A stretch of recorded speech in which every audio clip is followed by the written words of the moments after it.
What a weekend of football. Welcome to the League FC. I'm Denver, and this is the Weekend Review. Massive controversy in the Merseyside derby. Napoli score 4 again. Aston Villa go top of the table, and neither Real Madrid or Barcelona could even score a goal. Let's get into it. Alright, let's start off with Everton versus Liverpool. It was the most exciting Merseyside derby that we have seen in 10 years. Monty came back into the side, recovering from coronavirus, which is amazing for him, and scored a goal to get us kicked off. Virgil van Dijk, though, worryingly for Liverpool fans, came off injured. Michael Keane surprisingly scored his third goal of the season from a corner. Trent Alexander-Arnold got a beautiful free kick on target that was pawned away by Pickford. And Mo Salah scored an absolute beauty of a goal on the volley before Dominic Calvert-Lewin in the 80th minute scored the equalizer to bring it to 2-2. The action didn't end there though. VAR had its say in the game as Jordan Henderson scored a goal and it was ruled off for offside. Very controversial call there. Not sure a lot of people would agree with it. Over at the Etihad Stadium, it was master versus pupil, Pep versus Arteta, Man City versus Arsenal. Man City seemed ready and raring to go after the international break. They had a difficult start to the season, but it finally looks like Pep has a handle on the team. It was an easy 1-0 with Manchester City keeping most of the possession in the game, but they faced a solid defense from Arsenal and saw out a good win.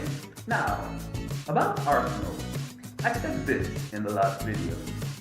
It would also give Mikel Arteta that option of transitioning his formation from a back three to what we assume is his preferred back four, with maybe a 4-3-3. You should subscribe. Arsenal may have lost that game, but they put in a solid defensive performance, and Gunners fans will have a lot of positives to take home from that game. This video is brought to you by the YouTube comment section. Well, the League FC's comment section. Want to make suggestions for new videos? Do you have any opinions on what I've said in videos? Do you think we can improve in some way here on the League FC? Let me know in the comments below. Are you sad about your team not making any signings this summer, Real Madrid fans? Liverpool fans, are you mad about VAR? Come on, talk to me. Let's talk about it in the comments. Do you think I'm an absolute idiot who doesn't know what he's talking about? Talk to me in the comments. Alright guys, go on, get in the comment section. Now, let's get back to the video. Over on Tyneside, Newcastle United took on Manchester United. It looked like it was going to be a shaky start for the Red Devils as Luke Shaw gave away an easy own goal within the first 2 minutes of play. But the rest of the game was all Manchester United. Aaron Wan-Bissaka, Bruno Fernandes, and especially Marcus Rashford had an amazing game to ensure that Manchester United got the win. After a lot of action at the Newcastle goalmouth, Harry Maguire nodded in a corner to put Manchester United level at 1-1. Bruno Fernandes did miss a penalty, but it wasn't of much consequence. A little later on in the game, Juan Mata put in a lovely ball to Marcus Rashford, who then fed in Bruno Fernandes, who finally got his goal for this game. As the game wore on, Aaron Wan-Bissaka, scoring the first ever professional goal that he had, put in an absolute screamer, cutting in from that right side. And Marcus Rashford, who was my player of the match, put in a very calm, cool finish with the cherry on top of what was a very nice 4-1 Manchester United win. Over in Italy, we saw probably the most exciting game of the weekend as Napoli took on Atalanta at home.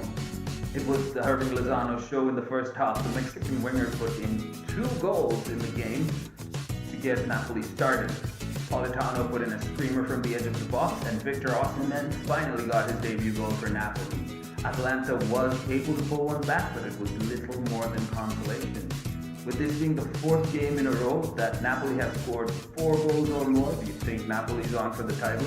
I would love to see Gennaro Gattuso holding up this area. An absolutely brilliant game at Stamford Bridge for the neutral fans as Chelsea took on Southampton. Chelsea fans will be happy to know that Timo Werner has finally got his first Premier League goal, and he also got his second. The striker scored both goals in classic Timo Werner fashion with brilliant movement, excellent poise and composure, and a fine finish at the end to make sure Chelsea went 2-0 up, but it was not to be. Kepa had other plans. The keeper made two terrible mistakes against Danny Ings and Adams, allowing Southampton to level scores at 2-2. Later in the game, Werner withdrew on goal again, and instead of taking his hat-trick, decided to assist his German compatriot, giving Kai Havertz a goal as well. It looked like it was going to end 3-2 to Chelsea, but Theo Walcott off the bench scored a debut goal for his boyhood club Southampton this season, and the game ended 3-3. Now for some quickfire results from last weekend's action. Barcelona lost 1-0 to Getafe away. Real Madrid lost 1-0 to newly promoted Cadiz at home. That's all I've got to say about those two fixtures. It was an emotional game for Dani Parejo as Villarreal took on Valencia at home. Dani Parejo did score the winning goal for Villarreal, giving his new team a 2-1 win over his old one. Tottenham Hotspur took on West Ham in a 3-3 draw. Leicester City went down to Aston Villa, who are now top of the Premier League table, 1-0. And finally, Zlatan Ibrahimovic battles back from COVID-19, scores 2 goals, and gives AC Milan the win in the Milan derby. That's it from me, guys. Those were my highlights of the weekend. Were there any games that I missed that you wanted me to talk about? Let me know in the comments section. What do you think of today's video? What kind of content do you want to see in the future on the League FC? Like, share, and subscribe. I'll see you soon. Now for some quickfire results from last weekend.